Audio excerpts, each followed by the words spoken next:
छत्रपती संभाजीनगर जिल्ह्यातील वेरूळ येथील ज्योतिर्लिंग श्री क्षेत्र घृष्णेश्वर मंदिरात श्रावण सोमवार निमित्ताने भाविकांची मोठी गर्दी झाली आहे। पहाटेपासूनच दर्शनासाठी भाविकांच्या रांगा लागल्या होत्या। भगवान महादेवाच्या दर्शनासाठी जिल्ह्यासह राज्याच्या विविध भागातून भाविक हे वेरूळमध्ये दाखल झाले। हर हर महादेवच्या जयघोषाने मंदिर परिसर भक्तिमय झाला।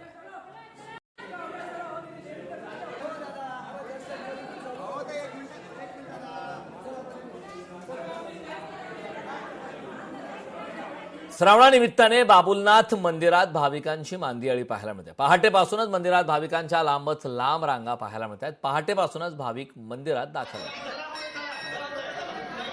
भाविक हे मंदिरात दाखल झाले। बाबुलनाथ मंदिर या ठिकाणचे दृश्य आपण पाहतोय। श्रावण सोमवारचा खरंतर श्रावण महिन्यातला दुसरा सोमवार आणि पहाटेपासून भाविकांची मांदियाळी या ठिकाणी पाहायला मिळते।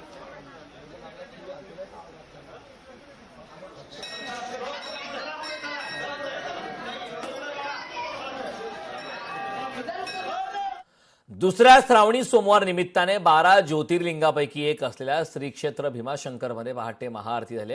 मुख्य शिवलिंगावर दुग्धाभिषेक करण्यात आला। डमरू आणि शंखनाद करण्यात आला। यानंतर भाविकांसाठी हे मंदिर खुले करण्यात आले। पहाटेपासूनच दर्शनासाठी आलेल्या भाविकांच्या लांबच लांब रांगा लागल्या असून हर हर महादेव आणि ओम नमः शिवायच्या जयघोषाने भीमाशंकर नगरी भक्तिमय झाली।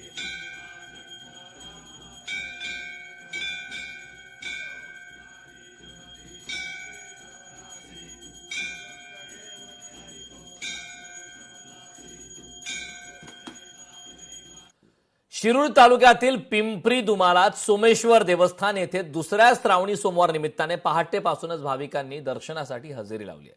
मंदिर प्रशासनाने पहाटेपासून मंदिर दर्शनासाठी खुले ठेवले होते। मंदिर परिसरात करण्यात आलेली सुंदर फुलांची सजावट भाविकांचे लक्ष वेधून घेत होती। फुलांच्या आकर्षक सजावटीमुळे मंदिराचे मनमोहक रूप अधिकच खुलून दिसत होते। भाविकांनी भगवान सोमेश्वराचे दर्शन घेत हर हर महादेवचा जयघोष केला।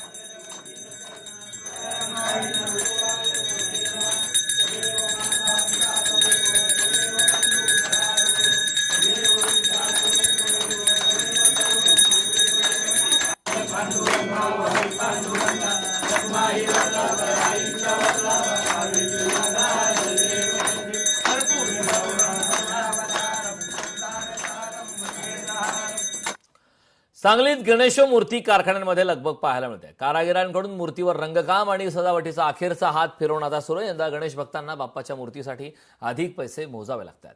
मूर्ती तयार करण्यासाठी लागणारे पीओपी, शाडू, माती, रंग, रसायने तसेच सजावटीचे साहित्य सुद्धा महागले। त्याचबरोबर पेट्रोल डिझेलच्या वाढलेल्या खर्चामुळे कच्चा तेल आणणे आणि तयार मूर्तीची वाहतूक करणेही महागले। मजुरींच्या वाढलेल्या खर्चाचाही परिणाम आता मूर्तीच्या अंतिम किमतीवर झालाय। त्यामुळे यंदा गणेश मूर्तीच्या किमतीमध्ये तब्बल 20 ते 30% वाढ होण्याची शक्यता आहे। राज्यातील इतर भागातही कच्चा माल, इंधन व वाहतूक खर्चामुळे मूर्तीच्या दरात तब्बल 20 ते 25% वाढ आता नोंदवली जाते।